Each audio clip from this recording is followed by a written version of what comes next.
inali nthawi ina yake mfumu Hezekiya analandira kalata kuchokera kwa adani yake kuti ifeyo tikubwera mu mzinda wanu tiuzaphwasula kena kalikonse. Ifeyo tikubwera mu nyumba mwanu, ngati muli ndi bizinesi tikuzawononga, ngati muli ndi ana amene ali pa sukulu amenewo tikuzasisa sukulu, ngati muli ndi banja limenelo tikuzatani tikuzalithesa. Akuti Hezekiya analandira kalata imeneyo. Akuti Hezekiya sanavutike yayi, anangotenga kalata ija nayibweresa mukachisi mwa Mulungu. Akuti anayika pa guwa la Mulungu. Akuti Ambuye taonani ndalandira kalata. Akuti kalata imeneyi muyankhe ndinuyo, muwerenge ndinu komanso muyankhe ndinuyo. Ndipo Mulungu anawerenga kalata ija ndipo anamuwuza akuti adani amenewo sazakugonjesani, sukulu imeneyo sazalanda, ntchito imeneyo sazalanda yayi, ana ako amene ndakupasawo sazalanda yayi, indaliso amene ndakupasa sazatani sazalanda yayi. Hezekiya anavutikapo ngati akuti anangotenga madandaulo aja kapena madando aja nabweresa pa guwa la Mulungu. Akuti Ambuye oyankha ndinuyo sineyo yayi. Nawenso ndifuna ndikuwuzechi, ngati zinthu sizikuyenda, ngati banja sikuyenda, ngati ntchito sikuyenda, ngati bizinesi sikuyenda, akuti ndi nthawi yako yongotenga madandaulowo kungobweresa mu nyumba ya Mulungu, kungobweresa pa guwa la Mulungu. Akuti Mulungu yekha akatani akawerenge. Koma kodi chimene chimabweresa Mulungu nazawerenga madando ako ndi chani? Akuti Mulungu amafuna kuyitanidwa kuti Ambuye bizinesi yanga ndiyi ikungotha, ntchito yanga ndiyi ikungotha, promotion sindikulandira, scholarship yanga sindikuiona, zinthu sizikuyenda pamoyo wanga, pabanja panga sizikuyenda, kodi Ambuye muli kuti? Akuti Ambuye amabwera pamene atani ayitanidwa. Mulungu amayitanidwa ndi pemphero, Mulungu amayitanidwa pamene ukumuyimbira. Usiku uno tufuna kuti tikakumane ndi Mulungu kuzera mchani? Kuzera mukumulambira. Tikakumane ndi Mulungu kuzera mchani? Kuzera mukupemphera komanso mukumva mawu ake. Akuti Mulungu akatiyankhula. Haleluya. Kodi wakonzeka kupita na Mulungu kuti azakumane ndi bizinesi yako, azakumane ndi ntchito yako, kuti azakumane ndi ana ako, azakumane ndi sukulu yako? Wakonzeka? Ngati wakonzeka, pamene ulipo ndofuna kuti ukayimirire ndi kalata yako ngati Hezekiya. Akuti Hezekiya anabweresa kalata yochokera kwa adani ake. Akuti Ambuye ndichitireni, werengani nokha. Nawenso ngati banja sikuyenda, ndiye kuti Satana akulembera kalata kuti banja limenelo ndilimaliza. Ngati sukulu yako sikuyenda, ndiye kuti Satanayo akulembera kalata kuti sukulu yako sipita pasogolo. Nawenso utenge kalatayo nena kuti Ambuye usiku uno ndili muno, kachiteni ndi moyo wanga. Usiku uno ndili muno, kayankhuleni za sukulu yanga, kayankhuleni za ntchito yanga, kayankhuleni za bizinesi yanga, ndipo Mulungu achita ndi moyo wako. Maenela kulandila ulemo, maenela Yesu, maenela kulandila ulemo, maenela kulandila ulemo, maenela Yesu, maenela kulandila ulemo, maenela kulandila ulemo, maenela Yesu, maenela kulandila ulemo, maenela kulandila ulemo, maenela Yesu, maenela kulandila ulemo, maenela kulandila ulemo, maenela Yesu, maenela kulandila kulandila ulemu maenela kulandila ulemu maenela Yesu maenela kulandila ulemu fomo ya mafomo maenela kulandila ulemu maenela Yesu maenela kulandila ulemu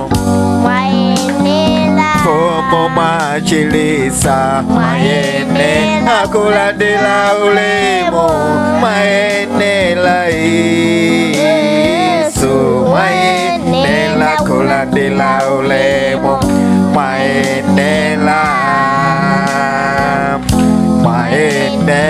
kulandila ulemu maenela Yesu maenela kulandila ulemu maenela Yesu machilisa maenela kulandila ulemu maenela Yesu maenela kulandila ulemu maene Yesu mama sola maenela kulandila ulemu maenela Yesu maenela kulandila ulemu ana mandibasa maenela kulandila ulemu maenela Yesu maenela kulandila ulemu maene chito mandibasa maenela kulandila ulemu maenela Yesu maenela kulandila ulemu maenela chito mandibasa maenela kulandila ulemu maenela Yesu maenela kulandila ulemu maenela kulandila ulemu maenela Yesu maenela kulandila ulemu maenela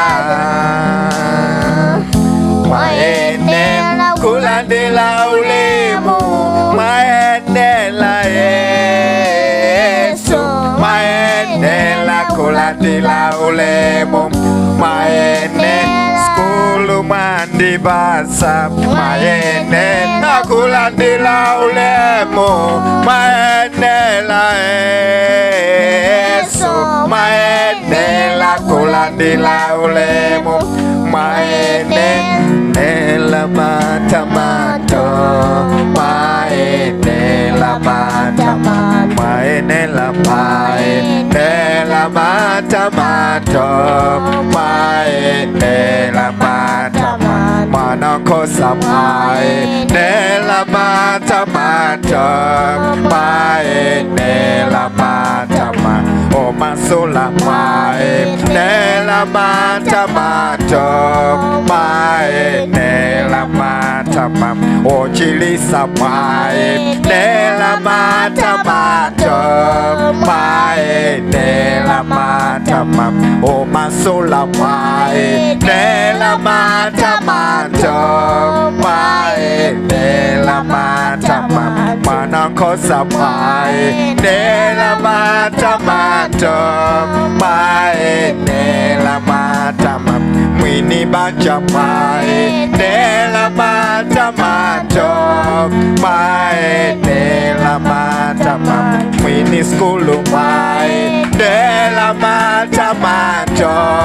maenela matamato odalisa maenela matamato maenela matamato adalisa aendela matamando, aendela matama achilisa aendela matamando, aendela matama. Mulungu akumasula usiku uno, Mulungu akuchilisa usiku uno, Mulungu akumenyera nkhondo usiku uno. Sungabwere muno natulukaso chimodzimodzi, kwa Mulungu wa moyo akumasula. Mulungu wa moyo tikumuziwa muno akuchilisa. Mulungu wa moyo tikumuziwa muno akudalisa. Situka muno chimodzimodzi mu dzina la Yesu Kristo.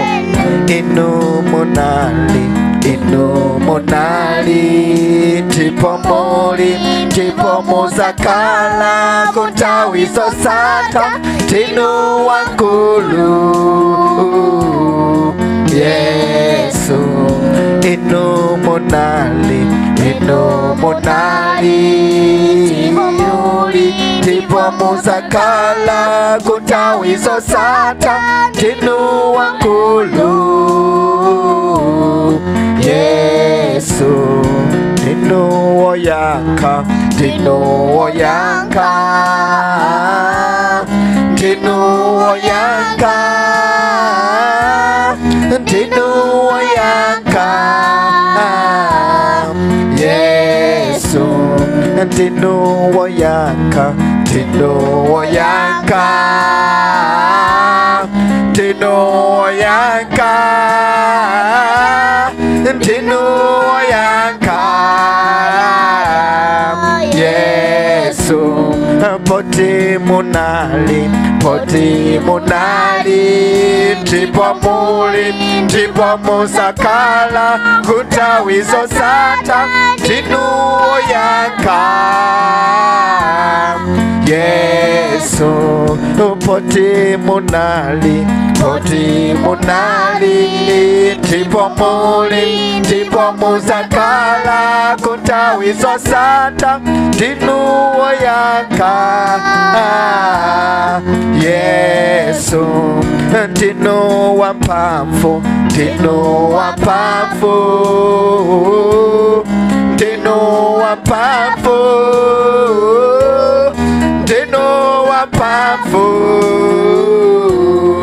Yesu. Tinu wamphamvu, tinu wamphamvu, tinu wamphamvu,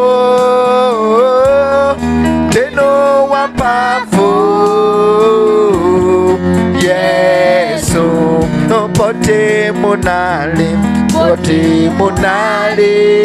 ndipo muli ndipo muzakhala kunthawi zosatha tinu wamphamvu Yesu. Poti munali ndipo muli ndipo muzakhala kunthawi zosatha tinu wamphamvu Yesu. Tinu ngonjesi, tinu ngonjesi, tinu ngonjesi, tinu ngonjesi Yesu. Tinu ngonjesi, tinu ngonjesi, tinu ngonjesi, tinu ngonjesi Yesu. Ndipo munali ndipo muli ndipo muzakhala kunthawi zosatha tinu ngonjesi Yesu. Inu munali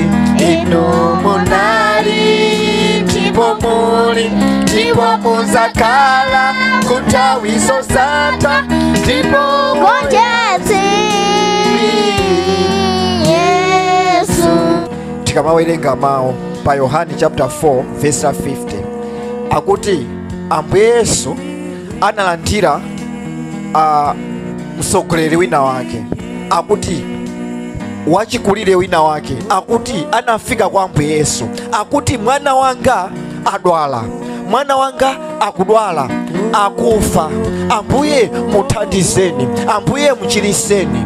Akuti Ambuye Yesu sanavutike yayi, akuti chimene munthu amene amafuna akuti tiyeni mwana wanga akudwala mukamuchirise, mukamasule, afa.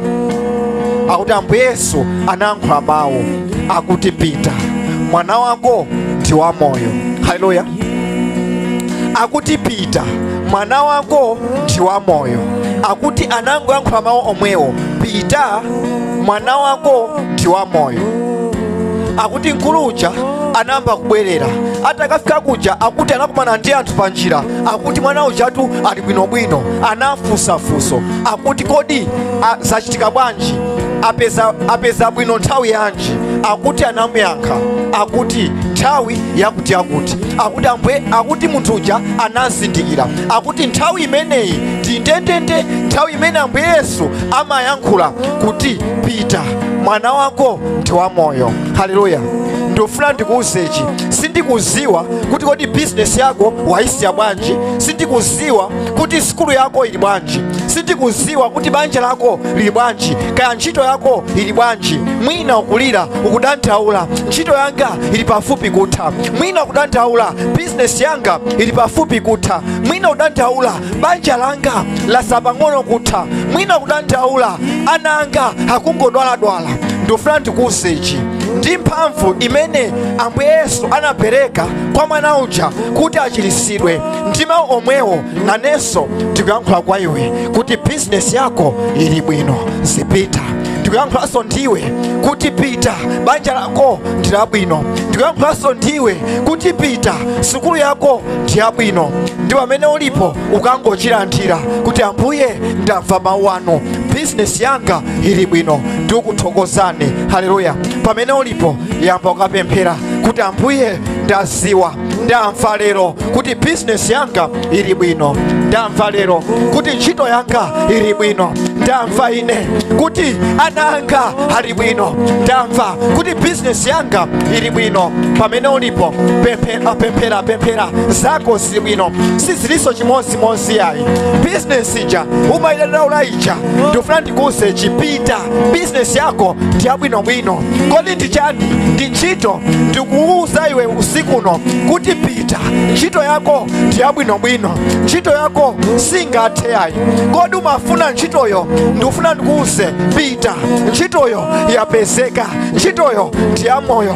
Akuti Ambuye Yesu anayankhula mawu akuti mwana wako ndi wamoyo. Nanenso ndikuyankhula pita, business yako ndi yamoyo, pita, ntchito yako ndi yamoyo, pita, ana ako ndi yamoyo, pita, sikulu yako ndi yamoyo. Pamene ulipo chilandire.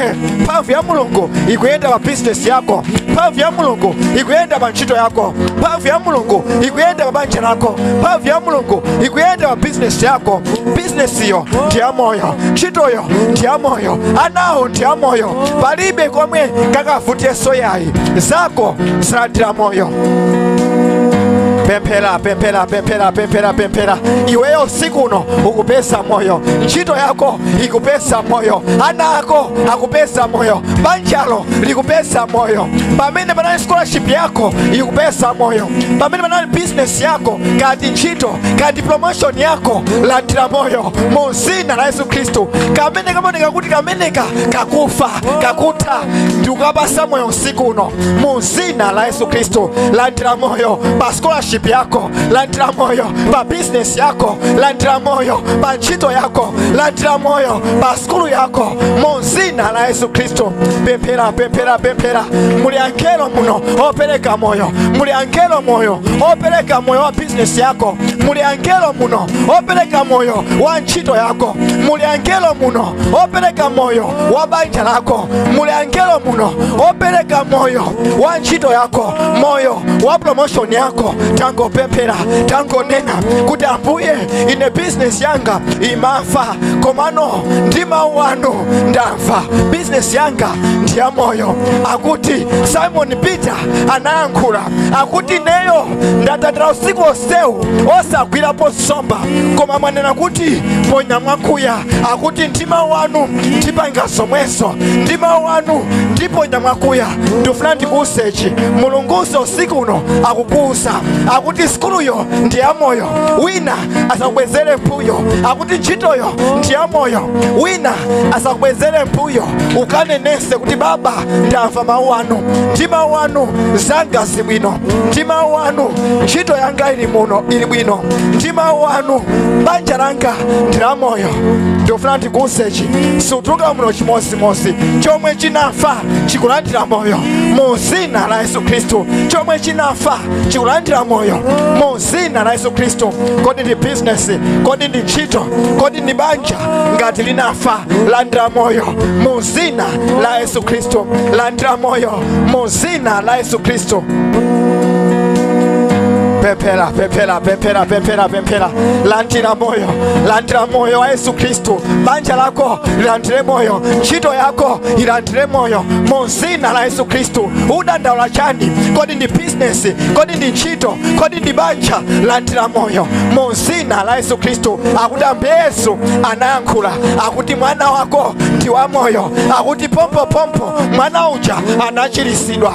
Nanenso ndikuyankhula akuti zichitika pompano ukazindikira kuti zinachitika musiku la mapemphero lija kuti business yanga yachiritsidwa, ana anga achiritsidwa, promotion yanga ndayilandira, ndayipeza.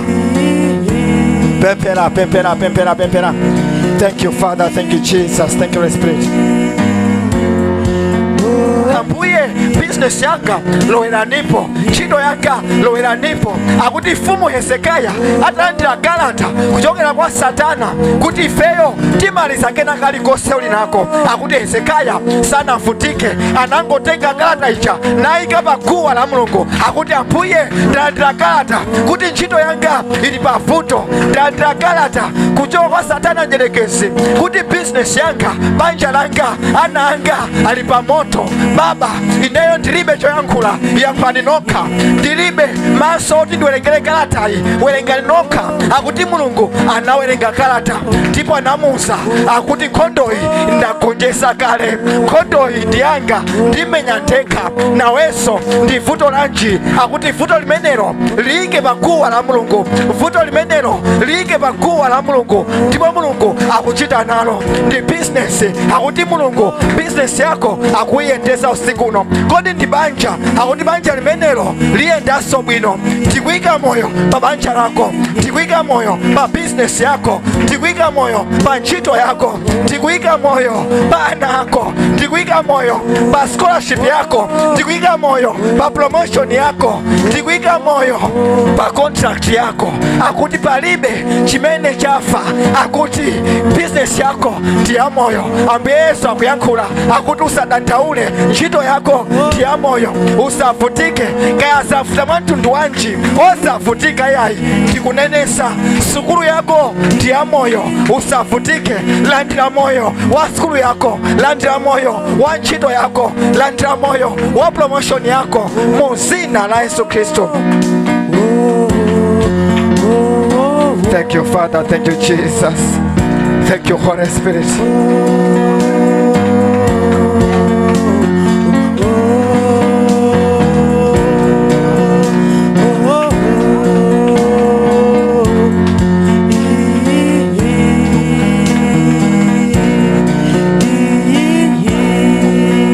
Thank you Father, thank you Jesus.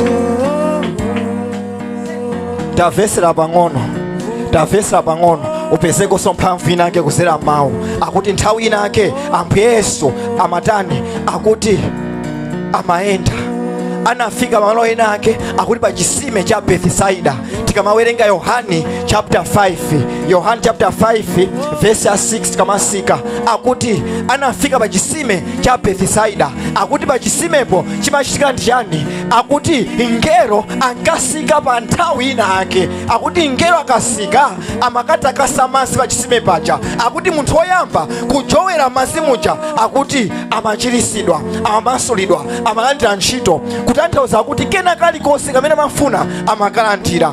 Koma akuti anapeza munthuyu oti adwala nthawi yayitali, akuti munthu ameneyi chimene amavutika amalephera kuti achoke pamene agona paja ajowere madzi muja, ngelo akangotakasa madzi aja.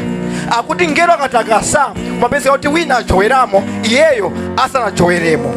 Akuti oyamba kujoweramo ndi amene amachiritsidwa, ndi amene amamasulidwa. Ndeno akuti Ambuye Yesu anafika pamalo paja, anamuona kuti uyuyu akufunika machiritso, anamfunsafunso, kodi ukufuna kuchiritsidwa? Akuti kuchiritsidwa ndikufuna, komano vuto ndilakuti madzi akutakasidwa, akuti ndilibe munthu woti andinyamule andipitise mtima m'madzimu. Funso ndilakuti kodi ukufuna kuchiritsidwa? Iye akuti munthu woti andinyamule andipitise malo amene muli machiritso ndilibe. Nafenso timakhala ndi vuto ngati limeneli.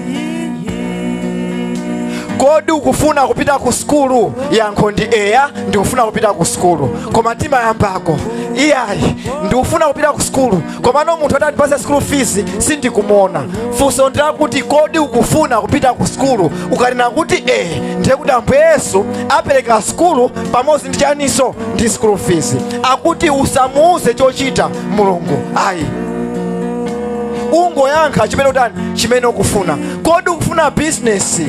Business ndikuifuna, koma enafe kodi ukufuna business? Capital ndilibe, ndiyamba bwanji business? Wayankha funso. Kodi ukufuna business? Capital ndilibe, kodi business ndiyamba bwanji? Kodi ukufuna ntchito? Akuti ntchito qualification yokuti ndikayambire ntchito ndilibe, ku skulu sinapiteko. Anakuza ndi ndani kuti onse amene ali pa ntchito anapita ku skulu? Haleluya. Akuti nthawi zina tikuyenera kuti timuyang'ane Mulungu amene amabweretsapo njira pamene palibe njira.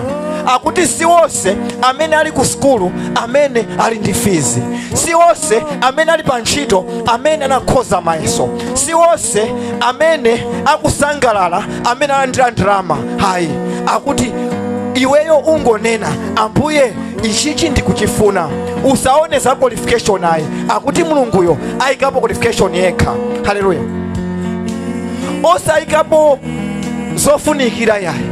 Ku skulu ndikufuna nditapita, komano fees ndilibe. Ku skulu ndikufuna nditapita, komano zondiyenerezera ndilibe. Akuti kodi ukufuna kupita ku skulu? Nena kuti Kodi ukufuna kuchiritsidwa? Nena kuti osanena kuti abusa oti andipempherere palibe. Tangonena ineyo ndikufuna kuchiritsidwa, ndipo Mulunguyo atani akuchiritsa. Ndikufuna kumasulidwa, Mulunguyo atani akumasula. Haleluya. Ndi nthawi yapamwamba yoti ungoyang'ana chimene ufuna kwa Mulungu, kuti Ambuye kuthekera kuli ndinu. Ndikufuna ntchito inde, komano munthu oti amandiziwa kundilowesa ntchitoyo ndilibe, koma inuyo ndinu othekera mundilowesa ntchitoyo. Ine chimene ndikuziwa mundipasa ntchito, chimene ndikuziwa mundipasa skulu, chimene ndikuziwa mundipasa zofunikira za moyo wanga. Haleluya. Tunenesa pa moyo wako, Mulungu akupasa zokhumba za moyo wako. Tango yankhula akuti munthu ameneyo chimene amafuna machiritso, wina wake amunyamule amuyike mtima muziwe limene muli machiritso. Nafenso timayang'ana anthu olakwika, timaona ngati kuti school fees amene angatiperekere ndi angolo athu, osadziwa kuti alipo munthu wina woti sukumuziwa atani akuperekera school fees. Akuti munthu uja anakhazikika, akuti munthu akabadwa akakhala mbanja, akuti ngati akuphunzira skulu ndiye kuti bambo ake akumulipirira fees, ngati ayamba ntchito ndiye kuti anapita ku skulu, ngati ayamba business ndiye kuti alandira capital. Ndofuna ndikuuzechi anthu amalandira business opanda capital. Haleluya. ku skulu akufuna nteza, afuna nyemba akule nyemba mathina ngati mwina 70 50. Iweyo ukufuna ndithu utakaperekera koma capital ulibe. Mulungu ali ndi kuthekera kukupanga connect kumene kuli ndramako, akuti feyo tikupasa ndramayi takula. Kodi makusazi ngati thini la nyemba, akuti thini la nyemba panopa ndi 38,000. akuti tupereka ndramayi 38,000 times mathina ngati 100, tufuna mathini 100 mutibweresere taperekeratu. Iwe utenga ndrama ija napita ukaoda mathina anyemba pa 28,000 thini limodzi. Sunapange business opanda capital. Ndiye chifukwa chanu nena kuti business tikuifuna komano capital ndilibe. Sumaziwa chimene Mulungu amapanga. Haleluya. Usiku uno ndifuna kuti ukazindikire ukhoza kuyamba business opanda ndalama, ukhoza kuyamba skulu opanda fees, ukhoza kuyamba ntchito opanda qualification. Haleluya. Akuti Mulunguyo ndi amene ali ndi kuthekera, ndipo kuthekera kumeneko kubwere pa moyo wako mu dzina la Yesu Khristu. Ngati umatha kulandira chilandire kudzera mpemphero, ndipo chimenechi chichitika ndi moyo wako. Pemphera. Akuti muzakula opanda ndalama. Zili mawu Isaiah 55 verse 1 mpaka 3. Akuti nonse amene mulibe, nonse amene mukusoweka ndalama, akuti bwerani kwa ine. Muzakula, muzamwa mkaka opanda ndalama. Nonse osoweka ndalama ya business, akuti bwerani kwa ine. Muzamba business opanda capital. Nonse mukusoweka school fees, bwerani kwa ine. Muzamba school opanda school fees. I connect you to your destiny helper. I connect you to your business. I connect you to your helpers in the name of Jesus. Pempera. Akuti tili ndi Mulungu osalepera. Tili ndi Mulungu amene amachita, amene amayika njira popanda njira. Mulungu ameneyo ali momuno achite ndi moyo wako. Mulungu ameneyo ali momuno achite ndi skulu yako, achite ndi business yako, achite ndi moyo wako. Be connected to your destiny helper. Be connected to your destiny helper. Zichitike monga amene wamvera mawu. Zichitike pa iwe monga amene wamvera mawu. Mu dzina la Yesu Khristu. Pempera. Pempera.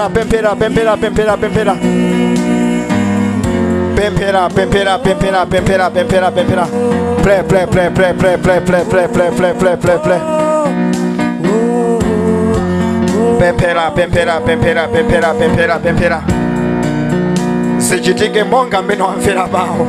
Zichitike monga amene wamvera mawu.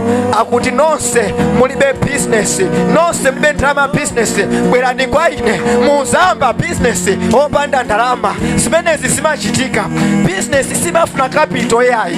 Nthawi ina business uzayamba opanda capital. Akuti capital izakhala ndalama yogulisirayo, izakhala capital yako.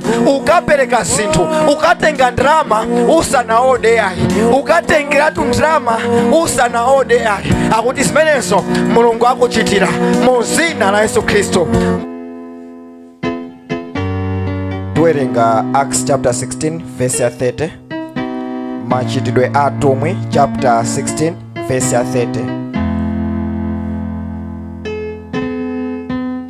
The power of knowledge. Mphamvu yozindikira. Kodi mukuzindikira muli chani? The power of knowledge.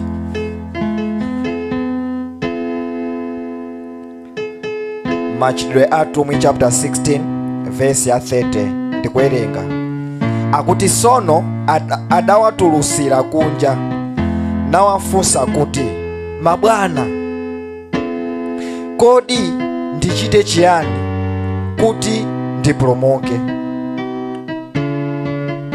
Kodi ndichite chiyani kuti ndipulumuke? Inali nthawi ya pakati pa usiku. Akuti Paulo ndi Silasi atamangidwa, akuti samangokhala mndende muja yayi. Akuti ali mndende muja samangolira kuti kodi Ambuye business yanga mwayipangira chonchi, Ambuye banja langa chifukwa chani chonchi, Ambuye ananga kungodwaladwala kodi chifukwa chani? Akuti Paulo ndi Silasi samamufunsa mafunso ambirimbiri Mulungu yayi. Akuti atamangidwa, Satana atagwira zintchito zawo, Satana atagwira mabanja awo, atagwira sukulu yawo, atagwira ana awo. Akuti Paulo ndi Silasi anayamba kupemphera, anayamba kumulambira, amayimba nyimbo za matamando pakati pa usiku kumusangalalira Mulungu kuti Ambuye, monga mmene inuyo munavutikira, nafenso tikuvutika nanu, tikusangalala. Akuti amangoyimba nyimbo za matamando. Akuti akumulambira Mulungu. Akuti chinachitika ndi chani? Akuti ziseko za ndende zinaseguka. Wandende osunga ndende uja anapanga mantha. Akuti maine anthu ndekuti atani athawa, ankafuna aziphe. Paulo atamuona chonchi akuti usaziphe, tonsefe tikadalimo muno, sinkhani oti uziphe yayi. Akuti tonse tikadalimo muno. Ndiye munthu uja mutu wake sunayende bwinobwino yayi, anali odabwa. Akuti zakhala bwanji? Ndende yasegulidwa, anthu ali pa ufulu, komano sakuthawa. Chachitika ndi chani? Chasegula ndendeyi ndi chani? Anaona kuti anthu amenewa ndiye kuti ali ndi solution, anthu amenewa ndiye kuti ali ndi mayankho, anthu amenewa ndiye kuti akuziwa njira yopitira kumwamba. Akuti kutacha anayitanira pambali, akuti mabwana anga ndiuzeni, kodi ndingapange chani kuti ndikapulumutsidwe? Amafuna kuziwa. Sananene kuti Ambuye ndipulumutseni, akuti kodi ndingapange chani kuti ndikapulumutsidwe? Kodi ife timafunsa mafunso anji? Timangoti abusa ndikufuna machiritso, abusa banja langa sili kuyenda, abusa ntchito yanga sili kuyenda. Kodi sitinambe tazifunsapo kuti kodi abusa ndingapange bwanji kuti banja langa liziyenda bwino? Ndingapange bwanji kuti sukulu yanga iziyenda bwino? Ndingapange bwanji kuti ntchito yanga iziyenda bwino? Ndingapange bwanji kuti pa ntchito azindikweza? Ndingapange bwanji kuti ma contract ndiziwina pa moyo wanga? Ndingapange bwanji kuti ndisamadwaledwale? Kodi tinamba tafunsapo funso ngati limenelo? Akuti nzathuyo anafunsa funso, akuti mabwana anga ndingapange chani kuti ndikapulumutsidwe? Ndiye kuti chimene amafuna njira yopitira ku chipulumutso. Samangofuna chipulumutso yayi, amafuna njira yopitira ku chipulumutso. Ambiri mwa ife timafuna ndalama, osati njira yopezera ndalama. Ndichifukwa ndalama tikayipeza imatithawanso. Haleluya. Timathawa process. Akuti tikaziwa njira chinthucho tidzachisunga bwinobwino, komano ngati simakhala bize kufunsa njira yopeza chimene tikufunacho, akuti sidzakhala nacho.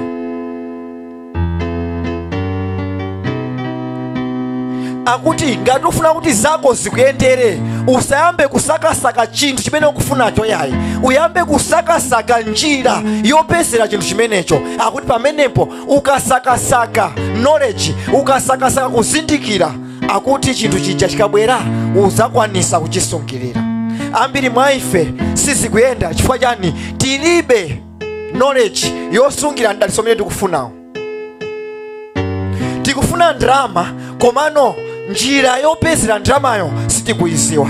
Tikufuna ndalama, komano njira yotetezera ndalamayo pa moyo wathu sitikuyiziwa. Tikamawerenga ku Hosea chapter 4 verse 6, mawu akuyankhula, Mulungu akuyankhula, akuti anthu anga akuonongeka chifukwa chani? Chifukwa chosaziwa. Osati kuti ndalama alibe ayi, akuti chifukwa chosaziwa. Akuti chomwe sitikuziwa ndi chomwe chili chipinjo chotipitisa kutani kumene ife tikufuna. Ngati ufuna kuti uyende kuchoka apa ukafika apo, chomwe chikukulepheresa ndi kusazindikira mayendedwe akewo ochokera apa kupita apo. Ukazangozindikira kuti njira ndi iyi, akuti uzafikira pa banja limene ukufuna, uzafikira pa ntchito imene ukufuna, uzafikira pa skulu imene ukufuna. sizimangobwerayi.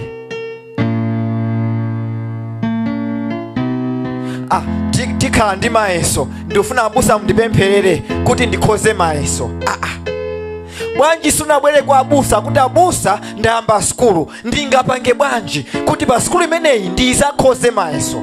Sizimangochitika overnight basayi. Abusa ndayamba skulu ine, kodi ndingapange chani kuti skulu imeneyi ndizakhoze? Ndingapange chani kuti ndizikhala number 1? Ndingapange chani kuti ndizapite ku college? Ndingapange chani kuti ndizakhale munthu odalirika? Akuti tikhale anthu osakasaka kuzindikira, osakasaka knowledge. Tikasakasaka kuzindikira, akuti moyo wathu uzapita chisogolo. Anthu anga akuonongeka chifukwa chani? Chosaziwa.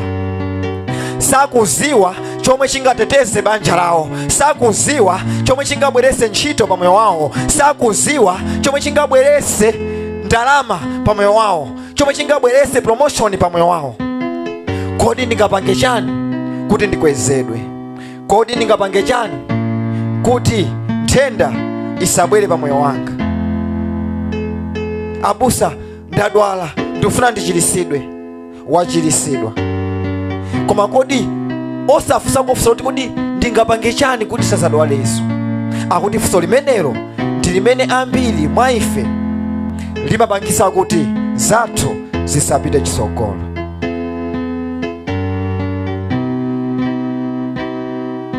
Tikakhale anthu osakasaka kuzindikira, akuti timazindikira pamene tikutani tikumvesa mawu a Mulungu. Akuti kuzindikira kuli mawu a Mulungu. Haleluya. Tikamawerenga Daniel chapter 11 verse 32, akuti anthu iwo amene amamuziwa Mulungu, akuti iwowo azatani? Azapambana. Anthu ake atiwo amene amamuziwa Mulungu, akuti iwowo azapambana, azapita chisogolo. Business yawo izapita chisogolo, banja lawo chisogolo, sukulu yawo chisogolo. Chifukwa chani? Amamuziwa Mulungu. Osamuziwa Mulungu ndiye kuti sungapite chisogolo. Kodi timuziwa bwanji Mulungu? Akuti Mulungu anazipanga liviru iye yekha kuzera mawu ake. Akuti ukamawerenga mawu a Mulungu uzaziwa chimene Mulungu ali, kuti Mulungu ndi wopulumutsa, Mulungu amaziwa zonse. There's nothing impossible with God. Akuti ukayamba kuzindikira chimene Mulungu ali, uzaona kuti zako zamba kupita chisogolo, zako zamba kuyenda. Anthu asiya kukunamiza. The people who know their God, they shall be strong. Anthu iwo amene akumuziwa Mulungu wawo, akuti iwowo azakhala ndithu amphamvu, azapita chisogolo. Kodi ukumuziwa Mulungu wako? Umuziwa bwanji Mulungu wako? Umuziwa Mulungu wako pamene ukuwerenga mawu. Umuziwa Mulungu wako pamene ukumvesera mawu. Umuziwa Mulungu wako pamene weyo ukutenga nthawi yomakhala pasi kumamvesera mawu a Mulungu.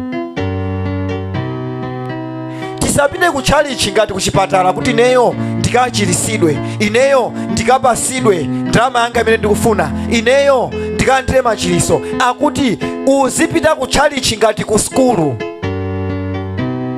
Ukamabwera kutchalichi uziwe kuti iweyo ndiwe mwana wa skulu. Mphunzitsi wako ni ndani? Mphunzitsi wako si abusa, ndi Mzimu wa Mulungu amene akuyankhula mu chipinda chicha. Ndi Mzimu wa Mulungu amene akuyankhula mwa abusa aja. Kutchalichi ndi malo oti weyo ukazindikire, ukaphunzire. Moyo wathu sukupita chisogolo chifukwa sitinazindikirebe. Haleluya. Sitinazindikirebe. Ndikuzindikiriseko ichichi ndisanaseke service. Tikamawerenga Masalimo chapter 119, Masalimo 119 verse 11, David anayankhula akuti ndabisa mawu anu mu mtima mwanga kuti ndisakuchimwireni. Mawu anu ndabisa mu mtima mwanga kuti ndisakuchimwireni. Funso langa ndakuti chifukwa chani timachimwabe? Ndiye kuti mawuwo sitinabisebe mu mtima mwathu. Kubisa mawu a Mulungu mu mtima mwathu sikuloweza mawu. Haleluya. Ukamalemba mayeso ngati sukumbukira umamenya pa mtima kapena umamenya mutu. Umamenya mutu. Iwe mutu wanga ndimawerenga zomwezi kodi zili kuti? Ndeno Davide akuti mawu anu ndabisa mu mtima mwanga kuti ndisakuchimwireni. Umachimwabe chifukwa unaloweza mawu, sunabise mawuwo mu mtima mwako. Chigololo kupangabe chifukwa mawuwo sunabise mu mtima mwako, unangoloweza vesi usapange chigololo. Kuba ukubabe, maboza kupangabe chifukwa chani? Mawuwo sunabise mu mtima mwako, unangoloweza, umaziwa, umaphunzisa. Ndikuyankhe siku la lero, kodi chifukwa chani abusa omwewo akuphunzitsa mawu, abusa omwewo akuwaziwa mawu bwinobwino koma akuchimwa? Mawuwo sanabise mu mtima mwawo yayi, analoweza, amaphunzitsa, amaziwa. Kuziwa mawu, kuphunzitsa mawu, kukhala mbusa sikumatanthauza kuti suchimwa ayi, komano iye yekhayo amene abisa mawu a Mulungu mu mtima mwake akuti ameneyo sangatani, sangachimwe. Ngati ukuchimwa unaloweza mawuwo, ukwaziwa, ali mmutu mwako. Ndiye Davide akuti ndabisa mawu anu mu mtima mwanga kuti ndisakuchimwireni. Kubisa mawu mu mtima mwako ndikukhulupirira. Haleluya. Kukhulupirira sitimakhulupirira ndi mutu, sitimakhulupirira ndi kamwa, timakhulupirira ndi mu mtima, chifukwa mu mtima mwako ndimene muli Mzimu wa Mulungu. Ndipo timanena kuti kukhulupirira ndiko kuyamba kuchita mawu. Akuti iye amene ayamba kuchita mawu ndi amene watani, wakhulupirira, ndi amene abisa mawu mu mtima mwake. Koma ambiri mwa ife tinaloweza mawu a Mulungu, timaziwa. Ku Sunday school timayankhula lemekeza makolo ako kuti uzakhale ndi moyo wautali, usabe, usapembeze Mulungu wina koma ine ndekha. Tinaloweza mawu amenewo, koma chifukwa chani timapembeza be smartphone yathu?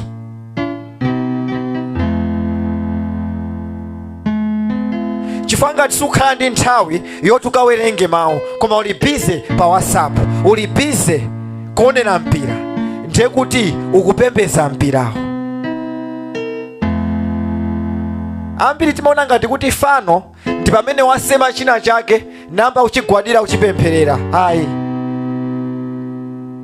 amene akukudyera nthawi yako ameneyo ndi fano wako.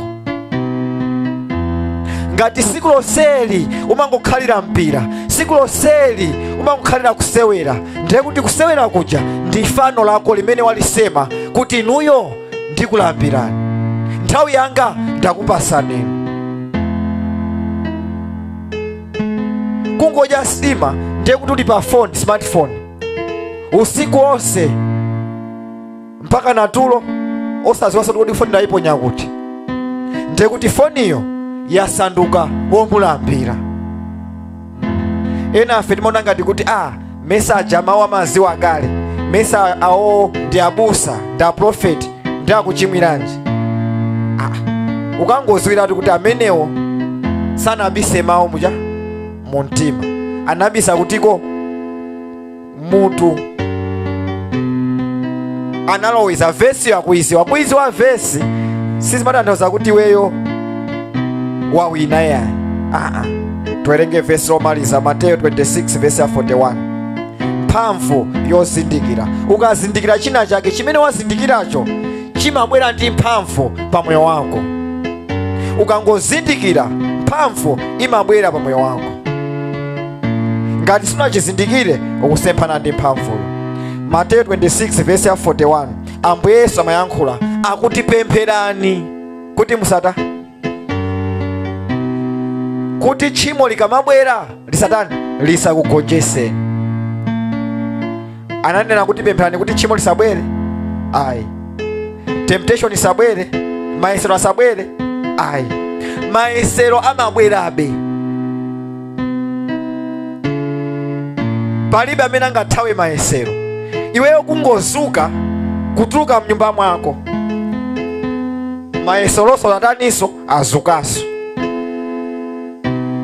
Kungozuka kungotuluka mnyumba mwako, upeza neba akuyankhulisa akuti adona koma ndiye mwachena. Umazaziyang'ana, neba ameneyo akuyamikira kapena kungoninyozeramo kuti kathauza kanga kasikali bwino. Limeneja ndi yesero.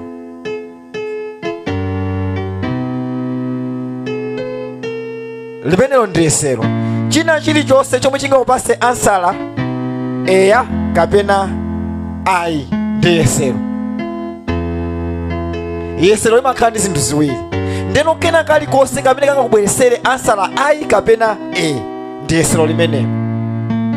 Anebawa nde achena.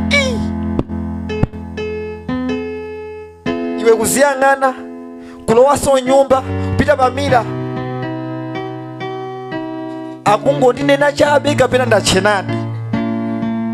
Kenaka I think akungondinena chabe amene wasemphana ndija. Ndioti mayesero achatani akugonjesa. Chifukwa mawu akuti tikawerenga cha Philippians chapter 4 verse 8 akuti ngati ufuna kuganiza, ganiza zabwino zokhazokha, zosangalatsa zokhazokha, zokuchitira ubwino zokhazokha. Akuti zimenezo uziganiza, osaganiza za negative. Ndende bako mwachena iwe zona akungondinena wasankha chani, wasankha cha negative. Koma kuti ingakhale zikuoneka ngati kuti neba yakundinyoza chabe, ionene kuti akundithokoza ameneyo, thank you wautali. Koma kungonena kuti akundinyoza ameneyo, umpasa somoni ayi. Ukamugulirako tomato panjira ayi, andinena ameneyo. Wasemphana ndi chipumuso, wasemphana ndi zoyankhula za Mulungu. Mayesero aja sunagonjese. Chifukwa chani? Sunapemphere. Akuti tipemphere. Chifukwa chani? Tisangopemphera poti tufuna business, tisangopemphera poti tufuna ntchito, tisangopemphera poti tufuna mwana. Akuti nthawi zina tipange chisankho kuti usiku uno ndipemphera usiku onsewo. Chimene ndikuopa ndi chani? Ndikufuna kuti mayesero akamabwera mawali asandigonjese. Olo wina ndiyankhule kuti kodi ndiyankhula ndi chimtengo, uzingosekera mtima mwako. Wina akamayankhula iweyo basi chete osayankhirako, ndiye kuti utani ugonjesa mayesero. Chifukwa pali zoyankhula zina iweyo kungoyankhirako umakhala ngati wayasa moto, kenaka nondewe yabuka. Komano nthawi imene ukhala chetecha ndiye kuti ndipemphero lija lakupasa chochita. Akakayankhula amenacha ukangokhala phe, uzikangomvesera osayankhirako ya. Ambuye Yesu amayankha china chilichonse, amangoti zikhale monga mmene mwanenera. Iwe ndiwe chisiru kwambiri, thank you, zikhale mmene mwanenera. Iwe chihule kwambiri iwe, thank you. Akuti nthawi zina sizimafuna kuti mtani muzilimbana nazo kuyankhira kuti wewe kuti ukhaleka kuti oziwa kuyankhula ayi. Akuti nthawi zina kungokhala chete. Uzana kuti watani wagonjesa mayesero aja. Wagonjeseranji? Pemphero lija unapemphera usiku uja. kupemphera tisadikire kaye kuti business yanga ABCD ntchito yanga ndipemphere sopano. Ayi, akuti siku ndi siku tiyeni tizipemphera, chifukwa tizapemphera kupewa chani? Kuti mayesero akamabwera tizagonjesa. Ambuye Yesu asanayesedwe ndi Satana kuti sandusani mwala uwu usanduke chakudya, akuti anapemphera, anasala chakudya kwa masiku angati? 40. Amapanga zimenezo akuza kuti kusogoloko ndikumana ndi njerekezi azandiyesi, kodi ndizapambana mwa mtundu wanji? Ndizikonzekeresere. Haleluya. Nthawi iliyonse weyo ukupemphera umakhala kuti udani? Ukuzikonzekeresa. Nthawi imene weyo ukudya mawu, ukuwerenga mawu, ukuzindikira, ndiye kuti uzapangisa kuti zako zizapite chisogolo. Akuti mawu anu ndabisa mu mtima mwanga kuti ndisakuchimwireni. Ndiye kuti mayesero oti ukachimwe akubwera pasogolo, koma ngati mawu wabisa mu mtima mwako ndiye kuti mayesero utani? Wagonjesa. Haleluya. Kodi wakonzeka kugonjesa mayesero amene akubwera kusogolo kwako? Kodi wakonzeka kugonjesa mayesero amene Satana akonza pasogolo pako? Akuti iye amene wakonzeka ndi amene ali mkhristu wapemphero, ndi amene ali mkhristu wochita mawu, amene amasungira mawu mu mtima mwake. Haleluya. Pa nthawi iyi ndofuna kuti ukayime kanthawi kochepa kuti Ambuye ndamva mawu anu, mayesero akubwera kusogoloku, pena ndimatha kulota ndithu zinjoka zitandizungulira, pena ndithu ndimatha kulota njoka ndithu ikundithamangisa. Akuti ameneyo ndi Satana ndi mayesero, ndiye kuti akubwera kusogolo kwako. Kodi wakonzeka? Akuti nthawi zina Mulungu amatiyankhula koma sitimamva yayi. Usiku uno akuti zikonzekerese. Mayesero akamabwera ukakhale ukonzeka. Ukonzeka pamene weyo uli mpemphero, ukonzeka pamene weyo ukumakhako ni nthawi inake yomasala chakudya, ukapemphere kuti Ambuye ndikonzekereseni, Ambuye ndikonzekereseni. Pamene ulipo pemphera, pemphera, pemphera, pemphera, pemphera, pemphera, pemphera, pemphera. Baba, ndamva mawu anu, ndamva mawu anu, ndikonzekereseni, ndipaseni kuthekera Baba kuti mawu anu ndikasunge mu mtima mwanga, nanenso ndikabise mawu anu mu mtima mwanga, kuti tchimo likamabwera ndikaligonjese. Ndiloleni Baba, ndipaseni chisomo chosunga, chobisa mawu anu mu mtima mwanga, chobisa mawu anu mu mtima mwanga. Akuti kubisa mawu mu mtima mwako ndi pamene wapanga chisankho chokachita mawu. Akuti kubisa mawu mu mtimamo ndikukhulupirira, wakhulupirira ngati wamba kuchita mawu. Pemphera, pemphera, pemphera. Baba, ndipaseni kuthekera ndikabise mawu anu mu mtima mwanga, ndipaseni kuthekera ndikabise mawu anu mu mtima mwanga.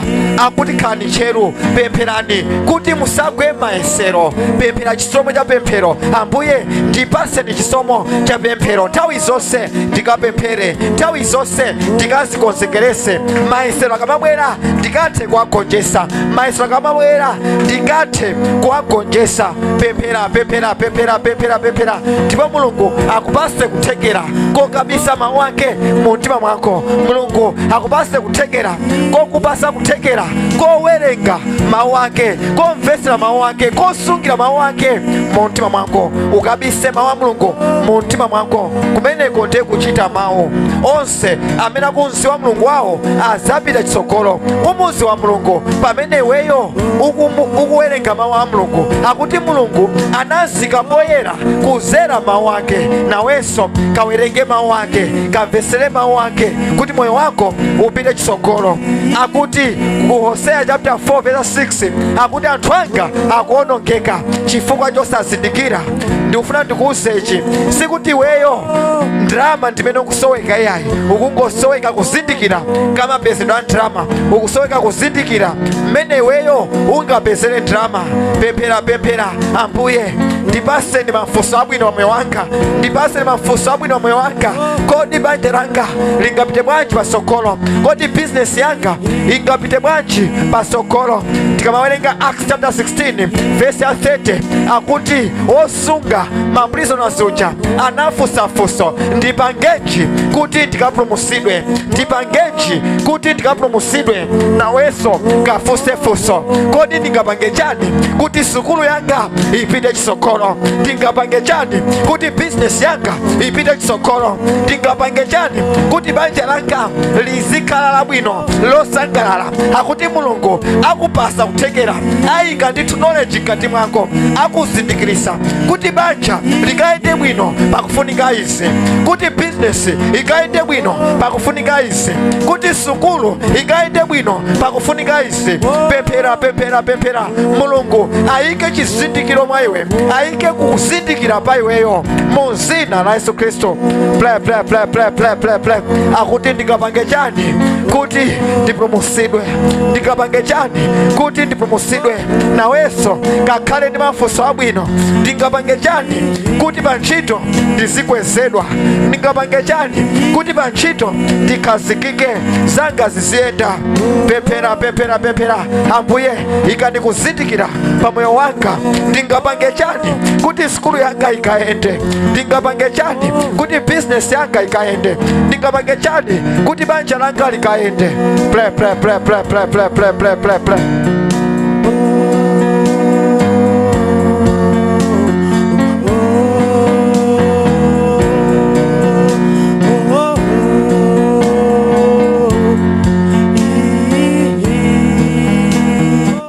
Atate mu dzina la Yesu Kristo, tikuyamikani chifukwa cha moyo umene mwaperekaso pa sukulu yathu, pa bizinesi yathu, pa ntchito yathu, pa ana athu, pa banja lathu, kena kalikonse kamene sikamayenda. Ambuye mwayikaponso moyo, katamandikeni, kakwezekeni mu dzina la Yesu Kristo. Tikuyamika chifukwa cha kuzindikira kumene mwayika pa moyo wathu. Mwatiphusa Baba kuti tikakhale anthu osakasaka kuzindikira, osakasaka kuziwa. Ambuye kazaleni mtima wachikhumbokhumbo chokachita mawu anu, mzimu wachikhumbokhumbo chokapemphera mu dzina la Yesu Kristo. Baba, tatopa ndi kusungira mawu anu, koma ngatithandizeni kukabisa mawu anu mu mtima mwathu kuti tikachite napewa tchimo mu dzina la Yesu Kristo. Ana anu pamene azituluka muno satuluka chimozimozi, zawo zili bwino, zawo zayenda, apita ndi nsangala, apita otetezedwa, apita okondweredwa, apita ndi chimwemwe chanu mu dzina la Yesu Kristo tapemphera, amen.